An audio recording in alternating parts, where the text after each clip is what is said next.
Before I start with my irritating role of academic saying that we need more evidence, I mean, as director of the Center of Global NCDs, I also want to take the opportunity to welcome everyone. And I think, I mean, the spirit of this meeting is there are a lot of relationships between the different agencies. We want to strengthen those relationships, but also foster new ones and find solutions, but also find which are the gaps in terms of research. And so we have this, if you want, double agenda and part of the complexity and the tension from researchers and agencies working. But I think we need this space for discussion and find solutions and questions we need to work on. So what I'm going to be presenting also is for setting the scene of some of the programs I'm going to be presenting later in this session. And it's about a systematic review that we are conducting with people from the school and UNH and people like Martin Mckee, who is chairing this session.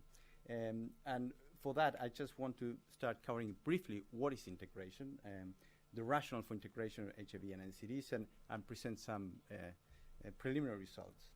So you might be familiar with the building blocks from WHO, from service delivery, health workforce, information, medical product financing, leadership, and governance. And integration could be many things, and it's not my objective to go into that, but it could be basically across related conditions or disease programs. It could be within a building block. It could be across one or more building blocks. It could be between public health programs like promotion, health promotion, and management, or it could be across activities in health system and other sectors like transport, or I mean things. If we think about obesity, definitely we need to think about other sectors. We use this definition, and you can, as I said, you can have a whole symposium on integration probably, but we use this definition for our systematic review. So managerial operational changes to health systems to bring together inputs, delivery, management, and organization of particular service function as a means of improving access, acceptability, quality, coverage, and cost effectiveness. And we particularly focus on service delivery for diseases that are usually delivered separately but often affect the same type of end users. So this is the cartoon that Philippa was not allowed to show, and it's from someone from MSF Switzerland, Dilo, and I think you can all read it. And so you know better than I do, I mean, the need of integration, and I think that's it's common sense, but it's really much better explained by this cartoon. So we know about the double burden of disease, and we talk about this in particular in sub-Saharan Africa, the biological interaction between HIV and NCDs. I will not get into that, but in particular there is some evidence about increased risk on cardiovascular disease and also cancer and HIV. We know that there's strong vertical HIV programs and weak fragmented for NCDs.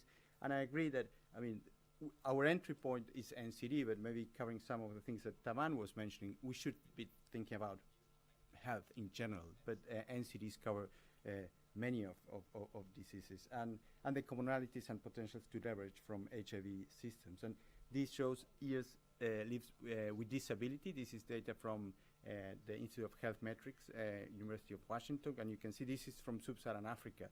So you can see already in terms of years lives with disability, I mean, the huge burden. But again, going back to Dave's comment, I mean, most of this data probably is made up. We don't have much data, and I don't know. Dave can do a whole symposium about the whole modeling that we have on GVD, but there is some evidence that it is a problem.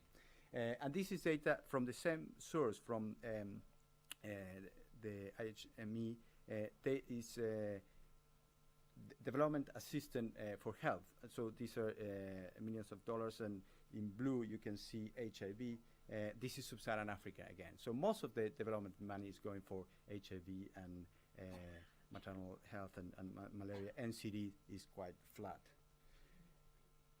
So it makes sense. I mean, this is a rationale for integration, but also I think we need to be careful. This is a nice example from people from the school that Kathleen Church led on exploring the integration between HIV and reproductive health in Swaziland. And she looked at 4 types of models, from less integrated to more integrated. Actually, what they found is that they didn't find an impact on health outcomes. And actually, there was a decrease on some of the outcome for HIV. So there was less use of, I think, recommendation for use of condoms. And what they found actually that they were not so integrated, and they show with some simple method the importance of evaluating integration, that it not always work. So with that in mind, we said, okay, we're going to do a systematic review of integration, and our objective was to describe different models of integration and to identify barriers and facilitators at the level of the health system that can influence the success of integration. So we look at HIV and any NCD chronic condition. We include quantitative, qualitative, or mixed method studies that they were either descriptive or evaluative, but we didn't include editorials or reviews, just should be primary research.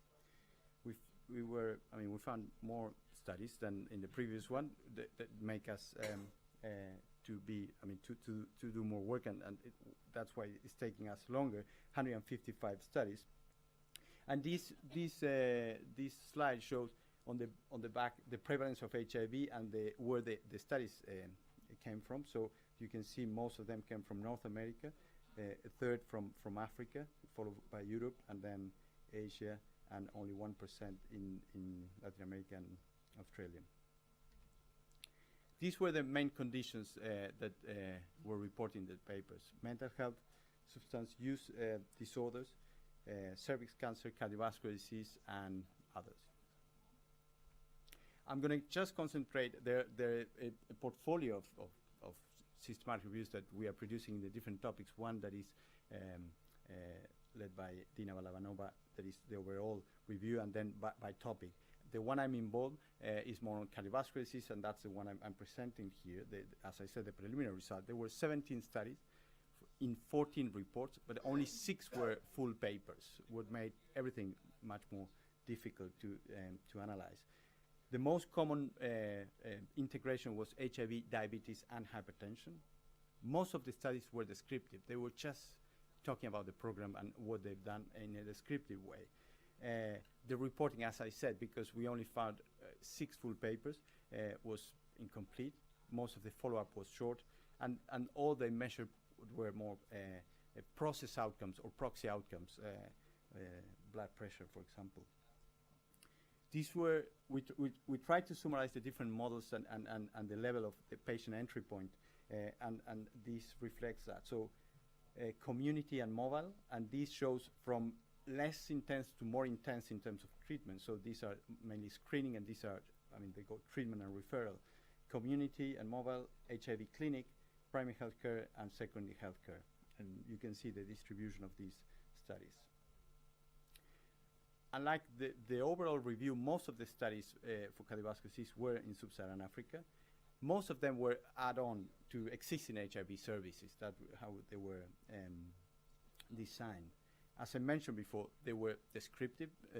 They were not evaluative. They used proxy and process outcomes, and the reporting was really poor in terms of, it was very difficult even to assess what was the risk of bias. On the right, we want in this paper to have some, at least some conclusions and lessons from these papers, and these are things that came across those papers. The obvious benefits of integration, and some suggestion that is feasible, acceptable, and with potential impact. To be honest, the strength of the evidence is not much, but of course, and there is a huge potential of reporting bias. Of course, they are doing these programs and they just report the things that work. And these were some of the challenges: the importance of training and protocols, the competing demand for primary care providers, and the importance of clear linkage. But of course, these still, if you think about HIV and cardiovascular disease, leaves other chronic conditions outside the integration. So I'll start with the research recommendations. I will finish with some practical ones. So what are the research? I think finding the right questions for integration is key. And I think some of them are: what are the different models? What is their impact? What are the components that work? And importantly, those that do not work. In which context? How the context affect this, and how can promising integration strategies be adapted and scaled up? And this is below is a definition of what is implementation research, and I think that's the kind of research that we need for integration. So understand not only what is and isn't working, but how and why integration is going right or wrong, and testing approaches to improve it. And we need to do high quality research in this context, and I think we're going to touch on this later this afternoon. This is not about, okay, we need to do, I mean, I've done randomized controlled trials, but I'm not saying we need to do randomized controlled trials about everything. We need to do the best design that we can do in that setting and minimize bias as much as we can, as they did in the paper that I presented from Catherine Church. We need to use mixed methods. I mean, the qualitative research is important beyond the quantitative to understand some of the findings.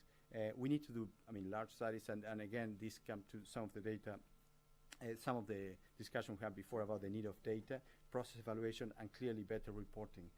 Otherwise, it's very difficult to get lessons and scale them up. But this is something that we came in the main paper that, as I mentioned, Dina is leading, and it has some kind of cross-cutting themes that we think could be useful when you think about integration. The first one is about effective leadership and management, and this is so there should be an important decision, political decision about integration at the political level, but also at the management level in the hospital, in the district.